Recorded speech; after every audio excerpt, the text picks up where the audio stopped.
ಹರಿಕಥಾಮೃತ ಸಾರ ಗುರುಗಳ ಕರುಣದಿಂದಾಪನಿತು ಪೇಳುವೆ. ಪರಮ ಭಗವದ್ಭಕ್ತರಿದನಾದರದಿ ಕೇಳುವುದು. ಹರಿಕಥಾಮೃತ ಸಾರ ಗುರುಗಳ ಕರುಣದಿಂದಾಪನಿತು ಪೇಳುವೆ. ಪರಮ ಭಗವದ್ಭಕ್ತರಿದನಾದರದಿ ಕೇಳುವುದು. ಆದರದಿ ಕೇಳುವುದು. ಶ್ರೀ ಗುರುಭ್ಯೋ ನಮಃ. ಹರಿಕಥಾಮೃತ ಸಾರದ ಮೊದಲ ಮಂಗಳಾಚರಣ ಸಂಧಿಯ ಪಲ್ಲವಿ. ಹರಿಕಥಾಮೃತ ಸಾರ ಗುರುಗಳ ಕರುಣದಿಂದಾಪನಿತು ಪೇಳುವೆ. ಪರಮ ಭಗವದ್ಭಕ್ತರಿದನಾದರದಿ ಕೇಳುವುದು. ಮಂಗಳಾಚರಣ ಸಂಧಿಯ ಪಲ್ಲವಿಯ ಅರ್ಥವನ್ನು ತಿಳಿಯೋಣ. 3 ಸಾಲಿನ ಪಲ್ಲವಿಯಲ್ಲಿ ಮಾರನಯ್ಯನ ಮಹಿಮೆಯನ್ನು ರಮಾಬ್ರಹ್ಮಾದಿಗಳ ಮೂಲಕವಾಗಿ ಉಣಬಡಿಸಿದ ಪರಿಪಾಕವಿದು. ಪಲ್ಲವಿಯ ಪರಿಮಳದ ಜಾಡು ಹಿಡಿದು ನಡೆಯುವ ಭಗವದ್ಭಕ್ತರಿಗೆ ಮೋಕ್ಷದಾಯಕ ವಾಸುದೇವನ ಸುಳಿವನ್ನು ತೋರಿಸುವ ಗ್ರಂಥವಿದು.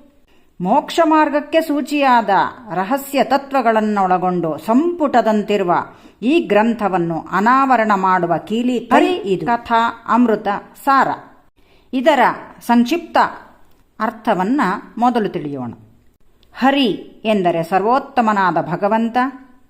ಕಥಾ ಎಂದರೆ ಶ್ರೀಹರಿಯ ಮಹಿಮಾತಿಶಯಗಳನ್ನು ಕ್ಷಣಕ್ಷಣದಲ್ಲಿಯೂ ಉಪಾಸನೆಯನ್ನು ಮಾಡುತ್ತಿರುವ ನಿತ್ಯ ವಿಯೋಗಿನಿಯಾದ ನಿತ್ಯ ಮುಕ್ತಳಾದ ಈಶಕೋಟಿ ಪ್ರವಿಷ್ಟಳಾದ ವೇದಾಭಿಮಾನಿಯಾದ ಶ್ರೀ ಮಹಾಲಕ್ಷ್ಮೀ ದೇವಿಯರು. ಅಮೃತ ಎಂದರೆ ಶ್ರೀಹರಿಯ ಏಕಾಂತ ಭಕ್ತ ಶ್ರೇಷ್ಠರು, ಜೀವೋತ್ತಮರು ಹಾಗೂ ಜೀವರಿಂದ ಸಾಧನೆ ಮಾಡಿಸಿ ತದ್ವಾರ ಮೋಕ್ಷ ಕೊಡಿಸುವ ಶ್ರೀ ವಾಯುದೇವರು. ಸಾರ ಎಂದರೆ ಮೋಕ್ಷಕ್ಕೆ ಸಾಧನವಾಗುವ ಗ್ರಂಥಸ್ಥ ವಿಚಾರ ತಾತ್ಪರ್ಯ. ಹೀಗೆ ಶ್ರೀ ಜಗನ್ನಾಥದಾಸಾರ್ಯರು ಈ ಪಲ್ಲವಿಯ ಪರಾಗದಲ್ಲಿಯೇ ಶ್ರೀಮದ್ ಹರಿವಾಯು ಗುರುಗಳ ಮಹಿಮೆಯನ್ನು ಸಾರುವ ಧ್ವಜಾರೋಹಣ ಕಾರ್ಯವನ್ನು ಮಾಡಿರುತ್ತಾರೆ. ಈ ಹರಿಕಥಾಮೃತ ಸಾರವನ್ನು ಕರುಣದಿಂದಾಪನಿತು ಪೇಳುವೆ ಎಂಬುದಾಗಿ ದಾಸರು ಸ್ಪಷ್ಟಪಡಿಸುತ್ತಾರೆ. ಇದನ್ನು ನಾನು ನನ್ನ ಸ್ವಂತ ಅಧ್ಯಯನದಿಂದಾಗಲಿ ಪಾಂಡಿತ್ಯದಿಂದಾಗಲಿ ಹೇಳಿರುವುದಲ್ಲ. ಇದು ಕೇವಲ ಗುರುಗಳ ಅನುಗ್ರಹದಿಂದ ಮಾತ್ರವೇ ಹೇಳಿದ್ದೇನೆ.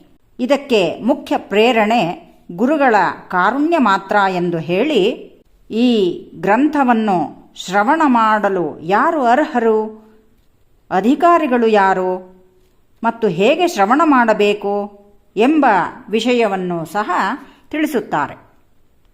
ಪರಮ ಭಗವದ್ಭಕ್ತರಿದನಾದರದಿ ಕೇಳುವುದು.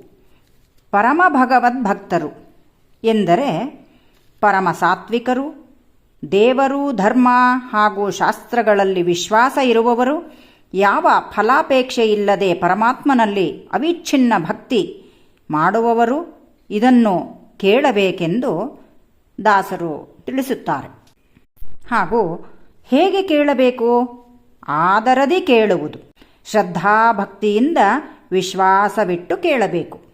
ಒಟ್ಟಾರೆ ಹೇಳುವುದಾದರೆ ಹರತೀತಿ ಹರಿಹಿ, ಸಕಲ ಪಾಪಗಳನ್ನೂ ಹರಣ ಮಾಡುವ ಅಮೃತಮಯವಾದ ಶ್ರೀಹರಿಯ ಮಹಿಮೆಯನ್ನು ಭಗವದ್ಭಕ್ತರು ಶ್ರದ್ಧಾಭಕ್ತಿಯಿಂದ ಈ ಅಮೃತಮಯವಾದ ಶ್ರೀಹರಿಯ ಮಹಿಮೆಯನ್ನು ಪಾನ ಮಾಡುವುದರಿಂದ ಅಪರೋಕ್ಷ ಜ್ಞಾನ, ತದ್ವಾರ ಮೋಕ್ಷ ಪ್ರಾಪ್ತಿ ಎಂಬುದಾಗಿ ತಿಳಿಸುವ ಮೂಲಕ ದಾಸಾರ್ಯರು ವಿಷಯಕ್ಕೂ ಗ್ರಂಥಕ್ಕೂ ಇರುವ ಪ್ರತಿಪಾದ್ಯ ಪ್ರತಿಪಾದಕ ಸಂಬಂಧವನ್ನೂ ನಿಜವಾದ ಅಧಿಕಾರಿಗಳು ಯಾರು, ಭಗವದ್ಭಕ್ತರು ಯಾರು ಎಂದು ಅಗತ್ಯವಾದ ಅನುಬಂಧ ಚತುಷ್ಟಯವನ್ನೂ ಸಹ ತಮ್ಮ ಪಲ್ಲವಿಯ ಮೂಲಕ ತಿಳಿಸಿದ್ದಾರೆ.